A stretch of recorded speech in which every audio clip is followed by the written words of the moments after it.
You guys, if you haven't heard about Anchor by Spotify, you need to. It's the easiest way to make a podcast with everything you need all in one place. Anchor has tools that allow you to record and edit your podcast right from your phone or your computer. When hosting on Anchor, you can distribute your podcast on listening platforms like Spotify, Apple Podcast, and more. It's everything you need to make a podcast in one place. And best of all, Anchor is totally free. Download the Anchor app or go to anchor.fm to get started.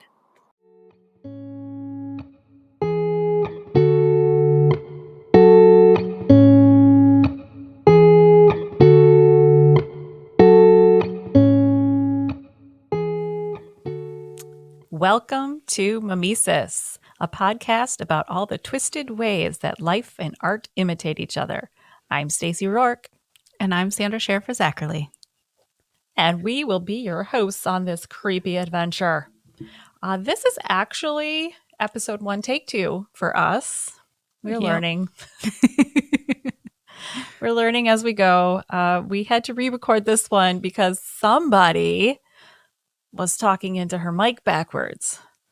It's me. I'm somebody.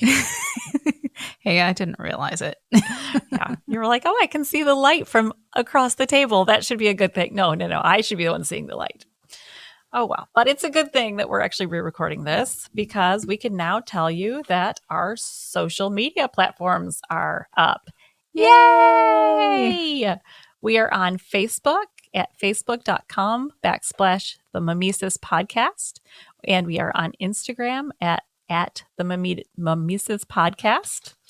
And you can get a hold of us on Gmail at the Mimesis Podcast at gmail.com. So all those wonderful things are happening. Yeah, I'm still working on the website. It'll be up hopefully soon. Yes. And before this airs, it'll be up. And this will be airing May 2nd. If you're hearing this, it's May 2nd. Hello from the past.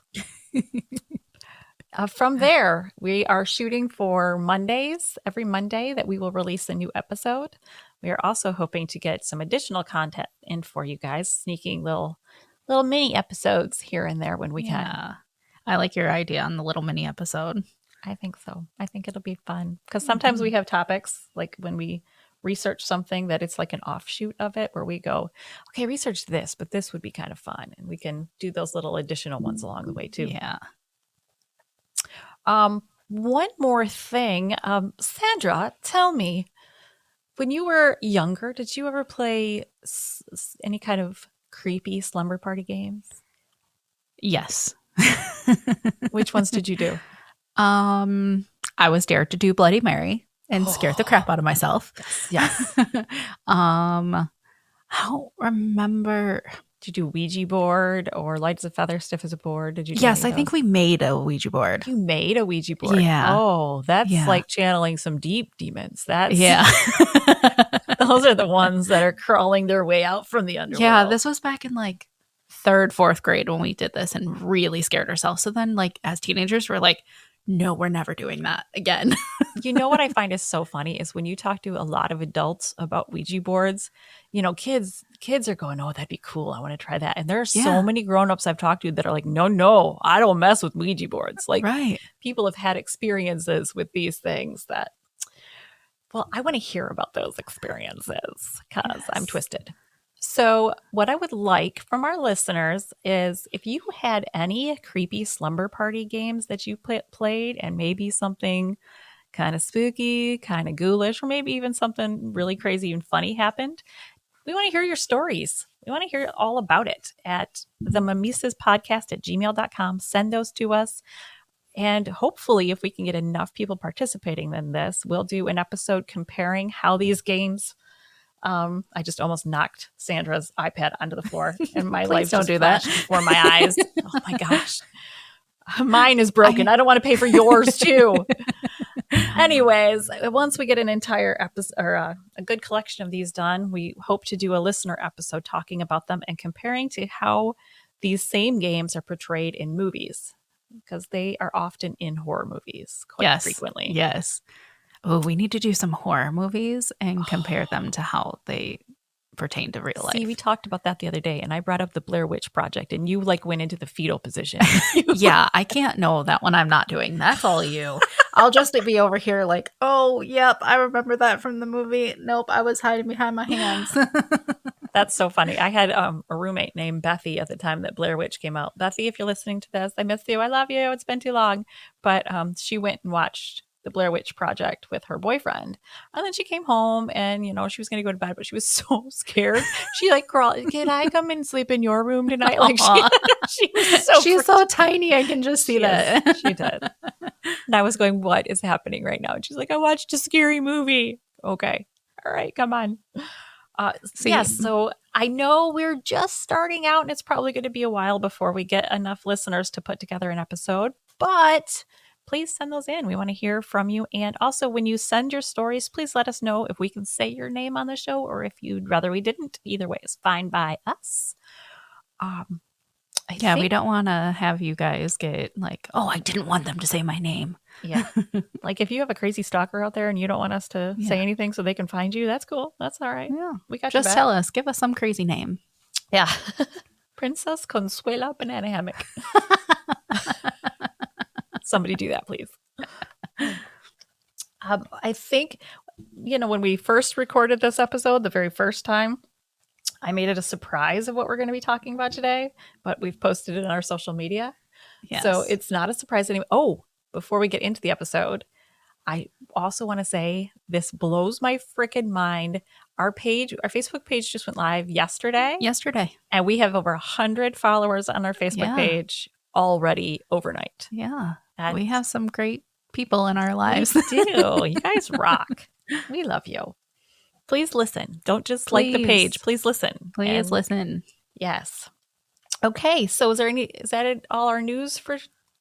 I think so. All right. Cool. I know. I'm ready to get into this again. Because it had some really freaking awesome information. Dive back in. Let's get dive it? In. Get it? Because it's Jaws. We're going to dive in. It's punny. It's funny. Okay. So this time we are going to be comparing the movie Jaws to the shark attacks, the New Jersey shark attacks of 1916.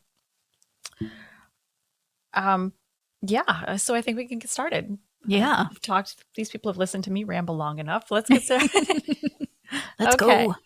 All right. Now, a lot of people may know that Jaws was originally based off of a book written by Peter Benchley. This became like an inception kind of research for me on how I wanted to do it because Peter's book is based on the shark attacks of 1916 and Jaws is based off of Peter's book.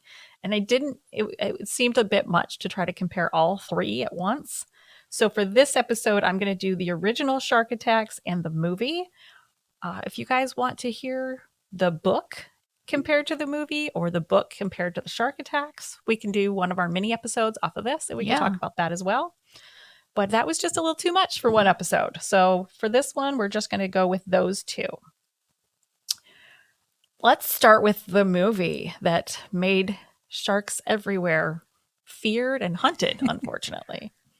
The movie Jaws is probably the most wide-known subject matter-wise, plus being the biggest grossing movie of its time. It was a classic film and was dubbed the first ever blockbuster. It was so good. It is. We're going to do a little refresher about it. We're going to be talking quite in depth about it, but there is a spoiler alert. I'm going to be discussing details of the movie. So if you're one of the 5 people on the planet that haven't seen it yet, then, maybe pause here, go watch it, come on back. You really think there's people that have not seen this movie? I don't know. I mean, I can understand like the kids have not seen this, but everybody has to see this movie. You have to. I think it's a rite of passage. Yeah. Like maybe before you graduate high school, they won't give you your diploma unless you've watched Jaws. Yes. I would be. We live in Florida. Like I think that is a good you should have to. I can't wait to introduce my daughter to it. Oh, she's ready. We are getting so off topic here, but I have to tell this story because it cracks me up. I did this long con on my kids for the longest time when they were babies and they wanted a song at night.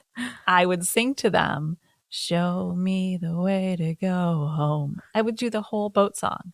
The drunken guys on the boat. I would do the whole song, but I would do it like in a soft nursery rhyme voice. And my thought was someday they're going to watch this movie and they're going to know I got that from Jaws. And just within the last, I want to say like 2 years, my oldest put it together. Oh. And she was like, you got my bedtime song from Jaws. And I lost it because I was like, I did. And I don't regret this at all because I knew this moment would come. And it's so funny. I wish I was a fly on the wall watching Oh, it was her glorious. realize that. She was like, seriously, Mom? Yeah. What fun is having kids if you can't, mess them up a little bit? Just a little. Just a little. Just a little. Just enough to make them fun at parties.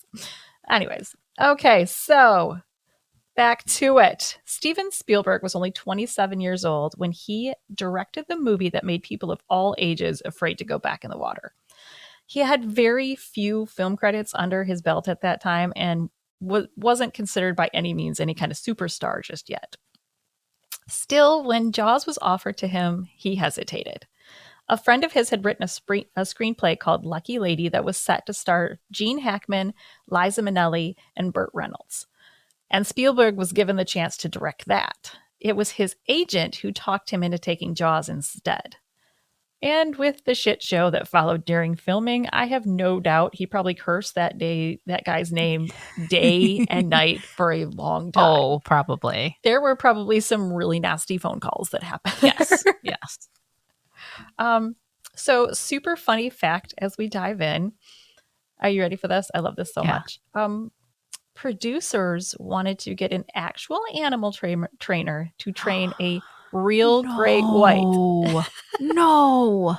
Yes, a real great white. No. Now, have you ever seen any kind of animal show that stars a great white doing tricks? No. There's a reason. They're going to eat you. Yeah. You can chum the waters and hope for the best. That's pretty much the best that you can train a great white. Yeah, that's like, I mean, that's a certain kind of stupid. Yeah, this shark right here, I'm gonna train it. That's like, I understand that people have trained tigers. I mean, Tiger King, which we'll definitely have to do. Oh, good Lord. That one is all you. I will. But like, these are wild animals that can turn on you in seconds. Like, you cannot train a shark. No, the shark is just looking for an opportunity to eat you. Yeah. You look like a big seal. Exactly. That's not a compliment to hear from anyone, much less a shark. Yeah, but they don't know. No. On your surfboard, you look like a turtle. That's how it goes. Okay. In the end, they built a shark, which was named Bruce after Spielberg's lawyer. He's still his lawyer to this day. Bruce. Yes. I love that name. Yes. That was your daddy's name. And it's also the shark from Nemo. Brucey. Yes. Here's Brucey. He's named Bruce after Jaws as kind of a wink and a nod to that movie. Now, there was a problem with Bruce the shark. Bruce the shark was built and tested in freshwater. Jaws was filmed in saltwater. So Bruce was breaking constantly. All the time. Yeah. It gets pretty salty. Yeah, it's out in the elements, you're in the ocean.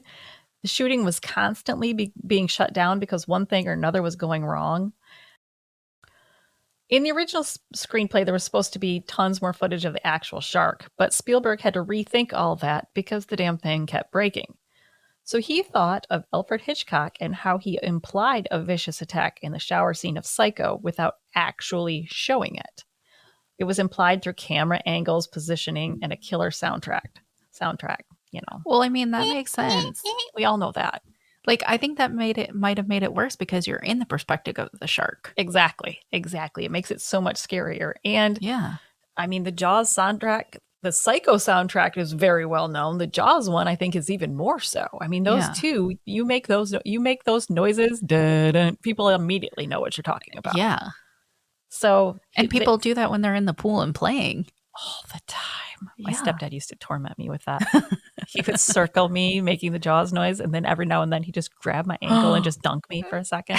Like all the way under? He'd pull Like, you all yeah, the he'd way? pull me all, not like rough, not like, drown. No, it was just grab my ankle and just pull me under real quick. Just a quick light flashing before your eyes. It's funny. No, it was funny at the time. Okay, but- so you know that they have like these showings of Jaws where you can sit in like a pond Yes. or like a lake or a pool. I don't think I could ever do it. Really? Yeah. Oh my God. I would be so afraid of somebody grabbing my butt. Oh, they absolutely will. I think maybe that's the fun of it. Maybe. Somebody's going to grab your butt. Yeah. Like I could probably do it if I was sitting in a pool, but sitting in like a lake where there's fish and no. Even seaweed touches your leg and you're going flying out. You can walk on water like that fast. Yep. Look what I can do. Yeah, no, I see that. I'm out. I would like be the one flipping over my tube, dunking myself underwater and like running. Making a huge spectacle. Like, everyone else is whoa. just, wow, that was a lot. I get that. Mhm. So yes, going along with that, what Spielberg ended up doing was he built a glass front box to put the camera in and submerge it like half underwater. Sometimes it went completely under, but like you said, it gave that perspective of the shark's point of view. And Spielberg himself credits that camera technique and the infamous music as the little chef's kiss that made this movie what it was. And I have to agree. I think that was brilliant filmmaking. Okay, so we have our director. We have a malfunctioning shark. We still need our cast. Producers originally wanted a tall, handsome blonde to play the part of marine biologist Hopper. But Richard Dreyfuss was Spielberg's first choice. Dreyfuss, he wasn't like super excited to do this at first, but then his first starring role in another motion picture tanked. Sorry, Dreyfuss. Oops. Wah, wah, wah. Hey, he was pretty freaked out about what that would do for his career, so he kind of came begging for the role, hat in hand.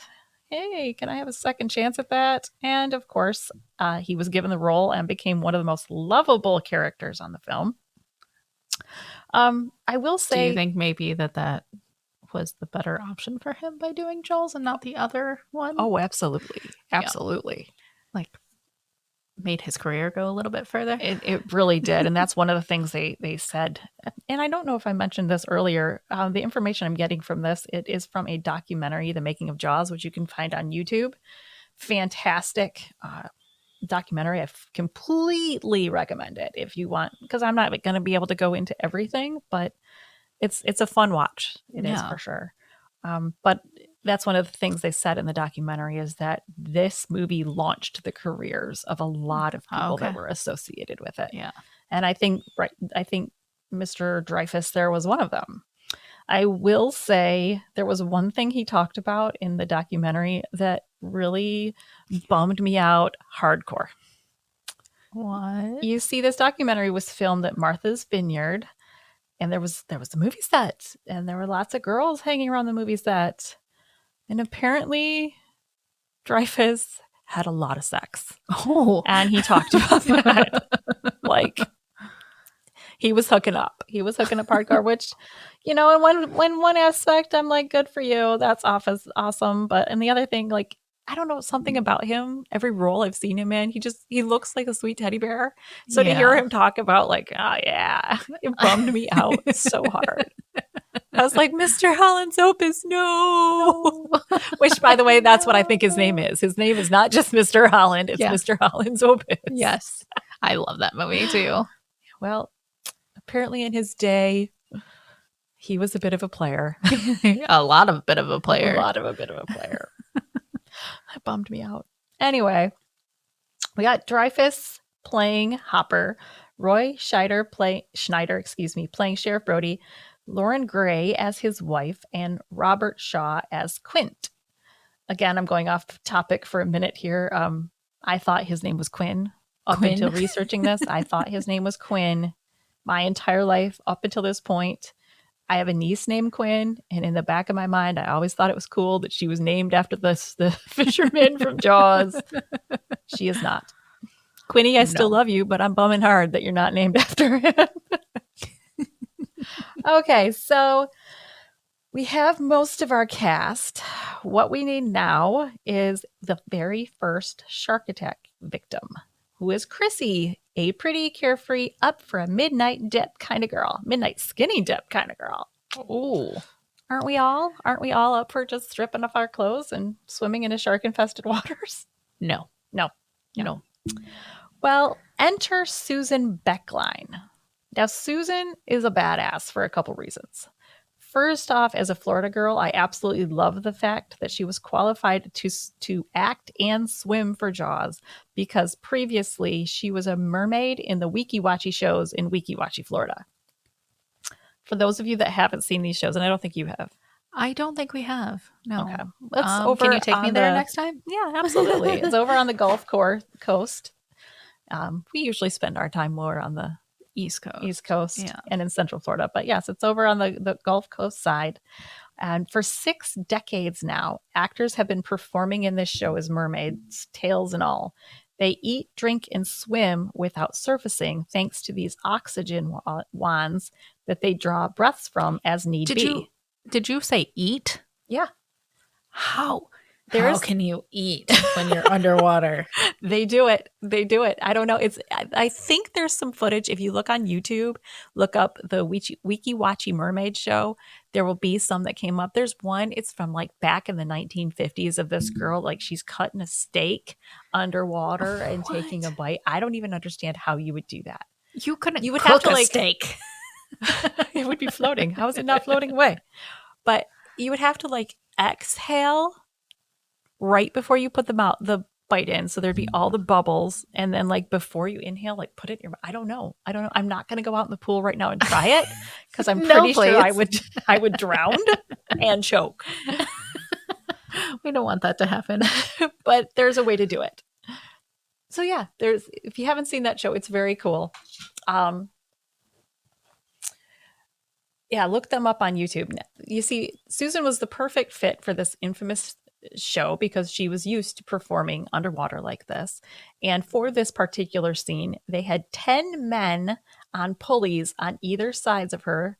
The pulleys were attached to her legs. I'm not sure if they were attached to her arms or not, but I know they were on her legs and probably her midsection. And they had these men dragging her back and forth simultaneously, simulating a shark attack. Okay. But this isn't where Susan's badassery ends. During this time when an actor or actress needed to show their body for a scene, they would be asked to disrobe during their auditions. Maybe this is still the case. I'm not sure if anyone listening knows if any actors or actresses. It's just actors now. We're not supposed to differentiate by sex anymore. Just actors. Sorry. If anybody knows if this is still true, let me know. But it sounds horrific and like every nightmare I've ever had, pretty much. Now, Susan didn't want to be a part of doing it this way. So instead, she came armed with a portfolio of herself, including some tasteful photos of her body that she could supply the casting directors with so that they could see what they needed to, but on her terms. Good for her. Exactly. I completely admire that. So that's our badass Susan there. But Susan wasn't the only one that got roughed up a little bit in the filming of their shark attack scenes. Jeff Voorhees was the boy on the raft that you might remember. He gets eaten in a flurry of fins and blood. Yeah. Well, during filming, young Jeff couldn't stay underwater long enough and keep his arms from showing. So what did they do? Well, Spielberg decided to have a scuba diver under the water by Jeff. And when the shark attack part started, the diver would grab hold of Jeff and pull him down and then give him his breathing apparatus so he could stay down and finish the scenes. Yeah, that's traumatizing. Yeah. Like, here I am, like, swimming along, and And then some guy named Phil just dragged you under. So this kid came out of this movie not with a fear of sharks, but with a fear of scuba divers. That's, yeah. I mean, he's just got to be scared of going under the water at this point. Yeah, because the guy couldn't drag him under nicely. No. He couldn't just nicely pull him under. It has to be abrupt and sharp because shark attack. So because I want to make it look like he just all of a sudden disappears. Yeah. So Jeff, if you're listening to this, man, you all right? You need a hug? We'll give you hugs. We'll give you a hug. We'll social distance hug. So we'll just hug ourselves while watching each other. That was so weird when people do that. I never witnessed that. You never witnessed that? Yeah. No. They would hug each other in front of each other. I know. Yeah, no. Yeah. I guess we just never went anywhere. So no, that's true. You guys never left your house, which is good. Which was good. Yeah. Just we didn't have that luxury. Oh well. All right. Okay, so now one of the most heartfelt scenes of the movie is aboard the Orca when Quint, Robert Shaw's character, talks about his time in the military and his ship sinking in shark-infested water. This story is true and is based off of a true story, I should say, and it's based on the sinking of a ship called the Indianapolis that was carrying 2 atomic bombs. I wrote bonds in my note. I'm pretty sure that's supposed to be bombs. During World War II, the vessel sank. The survivors were surrounded by sharks. They were in the water for 5 days. 5 whole days? In shark-infested waters. 1,200 men went into the water. Only 316 survived. Whoa. And there were lots of fat sharks around after that because, wow, that's a lot. Well, yeah. Shaw decided when first filming this scene that he was going to allow himself to have a drink to prepare for the heavy emotional aspects of it. But because he actually lived through that, right? No. Oh. But he wasn't on that boat. It was just based off the men that were. Okay. And actually, a lot of the men, and this was also in the documentary, a lot of the men that were survivors of it were very, very touched to have their story be a part of this because... Oh, that's awesome. Yeah. But Mr. Shaw did not stop at one drink. By the time they called action, he was completely shit-faced. He made it through the scene, bless his heart. They got one filmed and then they called it a night, probably because Shaw was trashed. The next day, though, they filmed it again with Shaw stone sober. While I haven't seen these two to compare them, the documentary did state that he was such a talented actor, you couldn't tell the difference between him when he was actually drunk and when he was faking it. That's awesome. So good for him. That's good acting skills. Yeah. I think he did have a little bit more of a drinking problem than the documentary let on, but at least likely he was still able to get his job done that day. Yeah. Okay, those of you that have seen the movie even once know the famous last scene, the smile you son of a bitch moment. Yes. That one scene took 6 months to film because of all the problems with the shark and the elements. Oh my goodness. By this point, they were millions of dollars over budget, and many people, Richard Dreyfuss included, feared that the movie was going to bomb at the box office. Yeah, Dreyfuss said in some interviews that he thought that the movie was going to tank. He had to retract the statement after it came out. Oh, wow. Yeah. Now, when they were getting ready to film the very last scene, everything else was done. They finally got the shark to cooperate. They're finally getting done. They're about to call action on the very last scene, and Spielberg bounced. He vanished. Peace. Spielberg out. Mic drop. Apparently, this is something he does, like a superstitious thing that he does on every single one of his movies as he leaves when the very last the last scene is being filmed. Like just dips, leaves. Yep. He's out. Okay. Maybe he wants to beat the traffic. I don't know. Yeah, maybe. If anybody or he doesn't want anybody to party with him. Yeah, exactly. We're not going to be friends when this is done. That's how he lets him know we're not friends. We were just work acquaintances. Just working friends. Yeah. I don't know if this is actually true or if this is just something he did because he was like, fuck that shark, and he just wanted out. That's very possible. Like, I have had enough with this damn shark. I'm leaving right now. Bye. Yeah, no one talked to me anymore today or this year. Anyways, if anyone knows if this is actually true that he does this on more than one movie, please let me know. Otherwise, I'm going to think that he seriously was just like, fuck this, I'm out. Okay, so the film was finally finished, and now it was time to unleash it on the world. How was it received? How do you think it was first received? It was probably received like scary. Like people got scared of trying to go into the waters. Oh yeah, they got so scared that there were viewers throwing up during viewings. They had people running and screaming out of the theaters, and they fucking loved it. People loved that they had that kind of visceral reaction to this movie, and it became the highest grossing film of its time, launching, like I said earlier, launching the careers of everybody associated with it. Yeah. Like I don't know if I've ever had an experience like that watching a movie where I felt like I was going to puke. I have. And this is going to sound really bad, but I had the flu, food poisoning kind of thing. And I was watching The Parent Trap. And it was the part, like the old one, not the Lindsay Lohan one, like the original Parent Trap. And they were cooking the fish. And I was like, I can't, nope, and ran and threw up. Yeah. Yeah.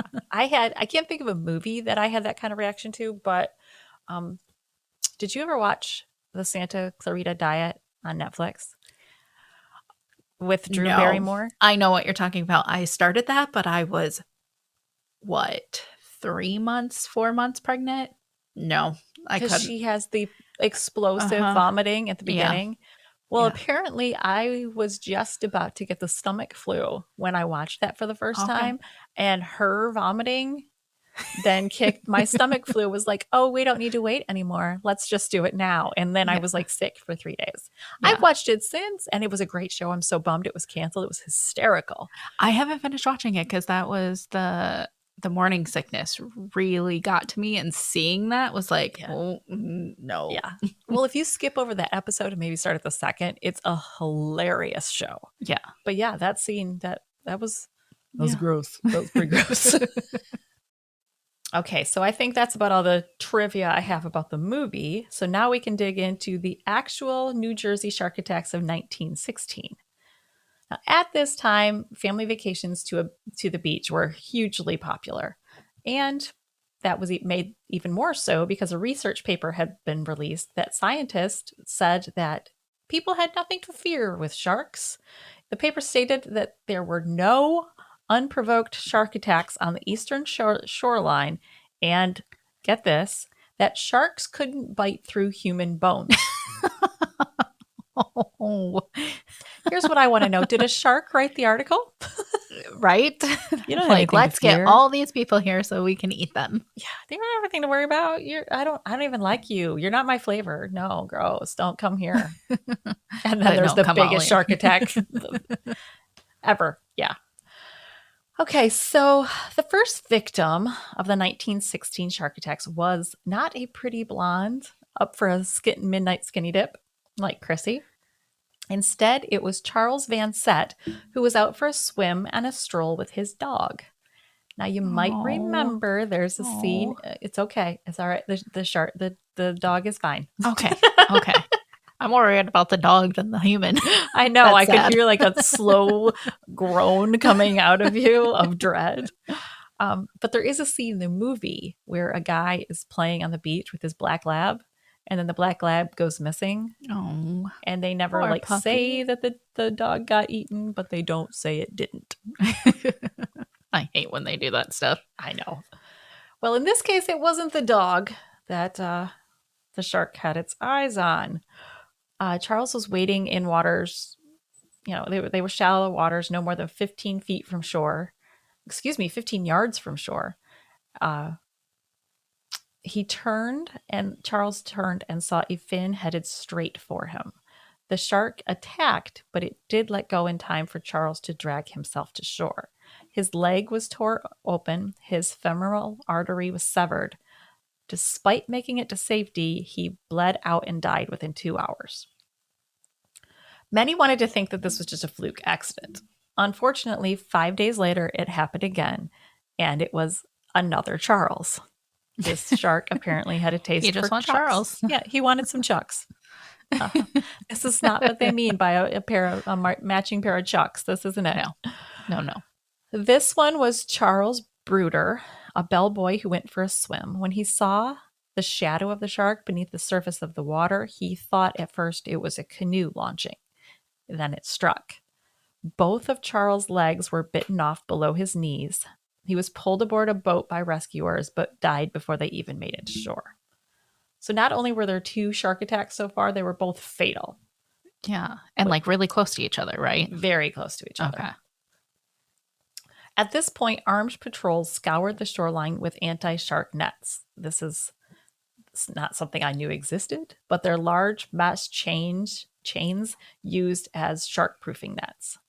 Like to like push them back out further? I guess. I don't know. I've like never heard of giant that. chainmail, is that what it is? Yeah. That's what I picture. Yeah.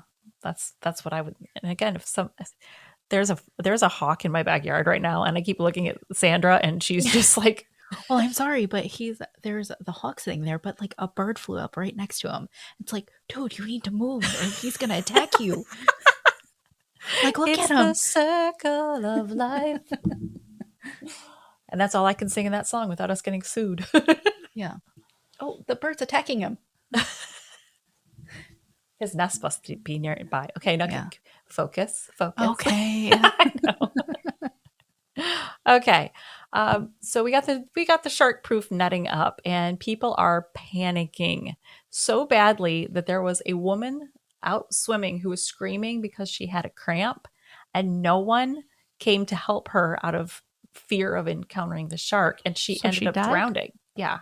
Oh my gosh. Everyone was they were just, sorry, no, there might be a fin. You're on your own. While the ocean had people scared to death, of course, people always look for other venues, other options. They believed that the rivers and the streams would be safe. Well, I would assume that. Yeah, the problem with that is some rivers and streams are still connected to the ocean. Oh, they didn't go to one that was not connected? They just went to the one that was connected? They went where it was connected. Okay. Yeah, that's not the best idea. No. Matawan Creek was a muddy river that few would think connected to the ocean anyway. So maybe that was it, because it was kind of a muddy river. They didn't think it was possible. I don't know. But on July 12th, Thomas Catterall, I think that's how you pronounce his name, Cattoral, Catterall, was walking across a bridge and saw what he estimated to be an 8-foot shark in the creek. He told people, nobody believed him. Like he was just walking and saw it? Or he was walking over a bridge and he saw it, and nobody believed him. So every shark attack that happened after that could have been prevented if they would have listened. Yeah. No, they didn't. Because they didn't listen, 11-year-old Lester Steelwall was swimming in the creek with friends when his buddies noticed a fin nearby. Before anyone could warn him, the shark struck and dragged sweet little Lester under. He was only 11. He was a baby. 27-year-old Stanley Taylor saw the boy struggling and dove in to try to help him. Unfortunately, he only retrieved part of Lester's body. Now, I don't know what part it was, but let's just say it doesn't matter because it's not good. If it's just a piece, it's not good. No. Things went from bad to worse when Stanley was then attacked and died for his heroic gesture. Yeah. The string of attacks wasn't done yet. Only 400 feet downriver, a shark struck a man named Joseph Dunn from behind. Joseph was one of the lucky ones. He lost his leg, but not his life. So far, everybody else, it's been fatal. Has this, when that shark happened with the 11-year-old boy and the other guy, did the other shark attack happen at the same time? Just a little bit down? No, it wasn't at the same time. So they were like different days? No, I think it was the same day because it was just 400 feet down the river. So I think this was the shark like continuing his.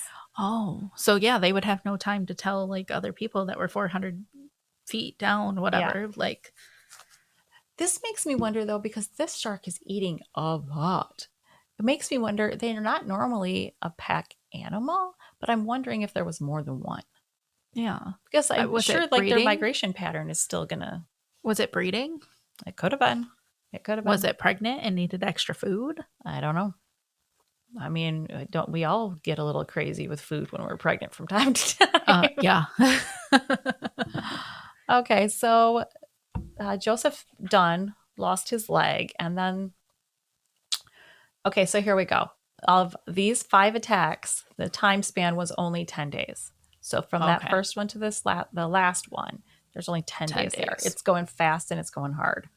The press descended, panic swept the country. President Woodrow Wilson even decided to get involved. He called in federal agents and the Coast Guard to take action on this matter. Hefty Okay. bounties were put in place for anyone who could catch the shark. Do you see how this is going to backfire? They caught sharks. Thousands of Ugh. sharks were killed. Thousands. So let's make the sharks go extinct. That's smart. Yeah, and it totally throws off the entire ecosystem of the ocean, Right. because that's everything's out of balance. Just stay out of the ocean. Yeah, so-called fishermen, and I say so-called because no fisherman of merit would use these methods. These so-called fishermen were using guns, harpoons, and even cannons to kill sharks. Yeah. That's not, there's one thing when you're hunting for food. If you're hunting with a cannon, there's not going to be anything left. You're going to blow it to bits. Yeah, this is just horrific. I couldn't wrap my mind around this. On July 14th, 1916, Michael Splicer caught a shark. When it was cut open, 15 pounds of human flesh were found inside. 15 pounds? Yeah. Wow. Because of that, they were led to believe that this shark was responsible for the attacks. And then it was hung up like a trophy for all to see. I mean, did they find 2 legs in there? I think it was just like hunks of flesh, where it's like now it's all been broken down and it's just you.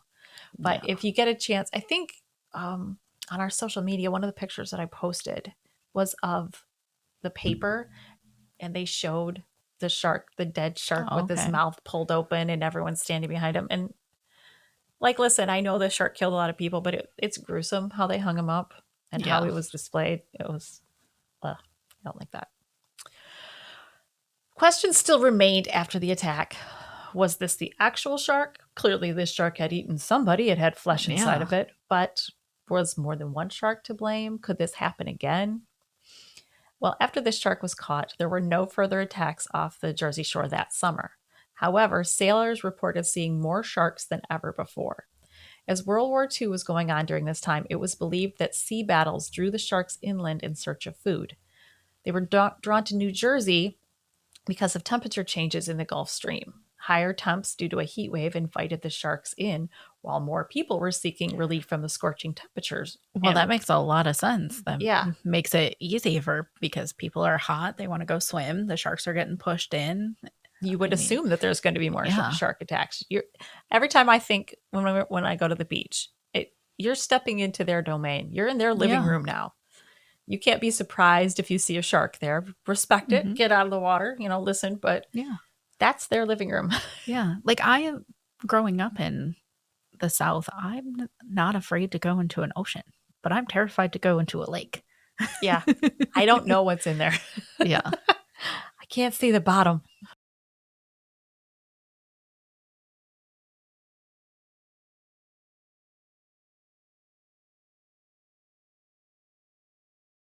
Okay. More people were frightened by the movie than the actual attacks. However, both show that you can't ever really predict shark attacks. No, the second never. You step into their ocean, like I said, you're in their domain. Don't get me wrong. I'm not trying to freak anybody out. I'm a Florida girl. I love a beach day as much as anybody else, but just be aware, be alert, make a conscious effort not to look like a turtle or a seal. Yeah, no surfing. Even though I really want to learn how to surf. Yeah, I do too, but I'm so clumsy. I know it just wouldn't go well. Have you ever seen Forgetting Sarah Marshall when Paul Rudd is trying to teach Jason Segel how to surf? Yeah. Do less to do more. Do less to do more. I love him. Paul Rudd's amazing. All right, well, there you have it. The real shark attacks versus the movie. Which do you think are scarier? I would have to probably say the movie, just because of the camera angles and what they do. But knowing that the shark attacks are real. Yeah. There was no smile, you son of a bitch moment, which, I kind of wish there was. Yeah. I mean, you don't know what they said when they shot that shark. Exactly. Maybe he didn't say it. There's also no women killed by this shark, which I find very interesting. Maybe we smell different. Maybe it really was a pregnant female shark. Yeah. And men are jerks. She was, I mean, I get that. You're at the end of your pregnancy and you're like, everything with testosterone sucks. And she's just eating these dudes. Yeah. It was a feminist shark. There we go. That makes me even more sad about her pictures. Oh, goodness. Well, I think that's all I have for us today. I hope everyone enjoyed this deep dive into shark-infested waters.